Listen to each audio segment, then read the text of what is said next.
Trabajo y potencia. Trabajo, en muchos lugares ustedes van a ver que ponen la letra T mayúscula. Yo no uso la letra T mayúscula porque la mayoría de los libros, si no es que todos los libros que se usan en licenciatura, si es que van a ustedes cursar una ingeniería, va a utilizar la letra W mayúscula, que proviene de la palabra en inglés work. Y el trabajo es algo que se hace sobre los objetos. Esa es la definición fabulosa que ustedes van a encontrar sobre trabajo. La definición en forma de ecuación, pues es esta. Work o trabajo es igual a la fuerza por la distancia por el coseno del ángulo entre ellos. Este símbolo no es la letra O, sino que es la letra teta. Acá hasta abajo, vamos a ver el alfabeto griego. Entonces ustedes a lo mejor habrán escuchado esto. Sobre todo para los ángulos se usan letras griegas, es alfa, beta, gamma, delta, epsilon, eta, teta, iota, etcétera, ¿no? Entonces, este son el tipo de letras que se utilizan para los ángulos en general. En general no se utilizan las letras mayúsculas, así están las letras en mayúscula, aquí están las letras en minúscula.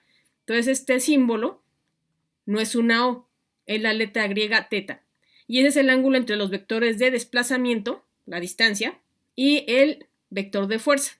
Entonces aquí tengo F, que está con una flecha morada, es la fuerza, y para saber que es un vector, tiene una flechita encima, es el desplazamiento, y es la distancia recorrida en metros, la fuerza va a estar en newtons, van a estar en unidades del sistema internacional, y el ángulo pues sí lo van a medir, pueden medir en lo que ustedes quieran, pero tienen que saber cuánto vale.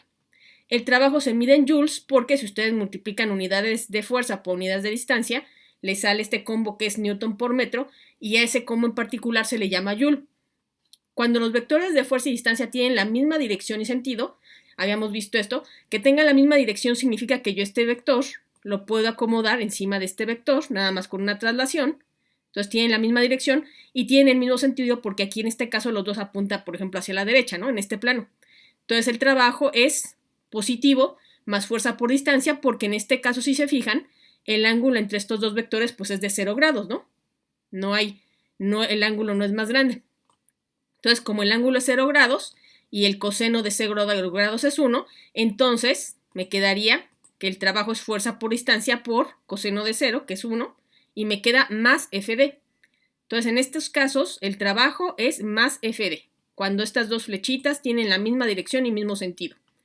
Cuando los vectores de fuerza y distancia tienen la misma dirección pero sentido contrario, el trabajo es negativo.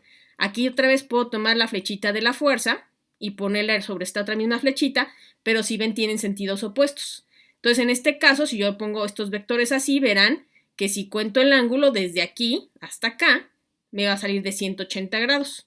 Aquí ven que esta es una línea plana, ¿no?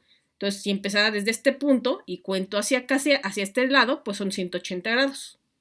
Y como coseno de 180 grados es menos 1, que está puesto aquí, entonces el trabajo en ese caso es negativo, W es igual a menos fuerza por distancia. Un caso particular es el trabajo que se hace al mover un objeto en la vecindad de la superficie terrestre. Entonces, cada vez que yo tomo mi mochila y la levanto desde el suelo hasta una cierta distancia, estoy haciendo un trabajo. Y también cuando yo bajo la mochila de una cierta distancia hacia abajo, estoy haciendo un trabajo. Y vamos a ver cuánto vale. Entonces, la fuerza que yo empleo para subir o bajar el objeto tiene que ser por lo menos el peso del objeto. Si yo pongo una fuerza menor al peso del objeto, ni siquiera lo voy a mover, no voy a poder subirlo. Entonces, tiene que ser una fuerza mayor o igual al peso del objeto. Vamos a suponer que es igual al peso del objeto para levantarla con una velocidad constante. Entonces tengo que la fuerza, que es la letra F, es igual al peso, que se usa la letra W porque viene de weight, de la palabra en inglés weight, y esto es igual a masa por la aceleración debida a la gravedad, que es mg. Ya vimos en el tema anterior que g vale 9.8 metros sobre segundo cuadrado y vimos de dónde venía ese valor.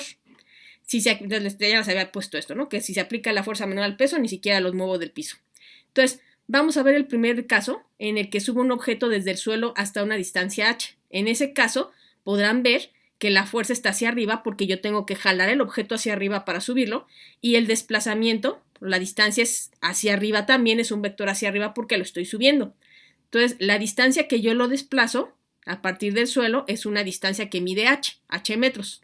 Entonces, en ese caso, el trabajo, si ven, estos dos vectores tienen la misma dirección, el mismo sentido, el trabajo es positivo, es más FD, la fuerza es más mg, ya lo habíamos visto acá, la parte de arriba, y por la distancia que vale h.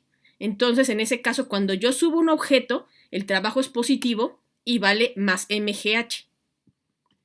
Cuando bajo el objeto desde una distancia h hasta el suelo, el trabajo va a ser negativo. En este caso, si yo estoy bajando el objeto, tengo que aplicar una fuerza para mantenerlo agarrado al objeto, que no se me cae. Entonces, si lo suelto, se cae y ya, ¿no? Pero hay una fuerza que yo tengo que estar ejerciendo para contrarrestar la aceleración debida a la gravedad, la fuerza de atracción gravitacional. Entonces, esta fuerza está hacia arriba, el desplazamiento va a estar hacia abajo porque voy a estar moviendo el objeto hacia abajo. Y en este caso vemos que los vectores, uno apunta hacia arriba, otro apunta hacia abajo, pero si son colineales, entonces el trabajo es menos FD y entonces menos MGH, o sea, es el inverso de lo que habíamos obtenido acá. Entonces, trabajo al subir un objeto más MGH, trabajo al bajar un objeto menos MGH. Voy a ver aquí un ejemplo. Dice, trabajo hecho al subir una mochila de masa 3 kilogramos desde el suelo a una distancia de 2 metros de altura. Entonces, voy a ver que la fuerza va a ser el peso, precisamente, que es mg.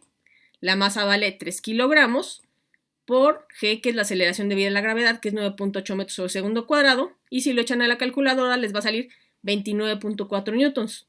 Ahora, el trabajo ya vieron que es más fuerza por distancia, es positivo cuando yo subo el objeto. Fuerza ya vimos que vale 29.4 newtons, que está aquí. Y la distancia recorrida pues son 2 metros, que es lo que me dieron en los datos, y me sale 58.8 joules. Vayan y verifiquen eso en su calculadora. Supongamos que ahora bajamos la mochila desde los 2 metros de altura hasta el suelo. El trabajo hecho va a ser simplemente el negativo de este. Al subirlo es más FD, al bajarlo es menos FD, que es menos 58.8 joules. Esto suponiendo que no hay fuerzas de fricción, lo cual estrictamente no es cierto, porque como vivimos en una atmósfera, cada vez que subimos o bajamos algo, estamos batallando con la atmósfera, con todas las partículas que componen la atmósfera. La potencia es la rapidez con la que se efectúa un trabajo. Utilizo la letra P y es el trabajo realizado sobre el tiempo. El trabajo ya saben que utilizo la letra W por work y T por el tiempo. Ejemplo, potencia desarrollada al subir una mochila de 3 kilogramos a una altura de 2 metros en 3 segundos. Entonces, esto es W sobre T, potencia igual a trabajo entre tiempo, pero el trabajo ya estaba calculado en el problema anterior, porque en el problema anterior hicimos precisamente cuál era el trabajo que se realizaba al subir una mochila de 3 kilogramos a 2 metros, y este otro problema es lo mismo. Una mochila de 3 kilogramos subirla a 2 metros. Entonces ya sabemos cuánto vale el trabajo, que es 58.8 joules. Está acá. Está aquí los 58.8 joules. Y el tiempo que nos dicen son 3 segundos. Entonces ya nada más ponemos 58.8 joules entre 3 segundos y queda 19.6 watts. La potencia se mide en watts. Un watt es igual a un joule sobre segundo. Ya no, este combo, joule sobre segundo, ya no lo escribo así. Ya nada más escribo la letra W mayúscula, que es para watt. Tengan mucho cuidado cuando escriben las tareas porque es común que la gente escriba W minúscula. No, entonces, si ven, en este momento tenemos 3 cosas. Por lo pronto, W minúscula es por la palabra en inglés, que es para peso. Eso es para W minúscula. Luego está la W mayúscula, que es por la palabra en inglés work, que es para trabajo. Y finalmente tenemos esta W mayúscula, que es para la unidad watt, pero voy a poner watt, es watt, y que se refiere a las unidades de potencia. Entonces, tienen que ver en el contexto de cada cosa cuáles de las letras van a utilizar, si es W minúscula o W mayúscula.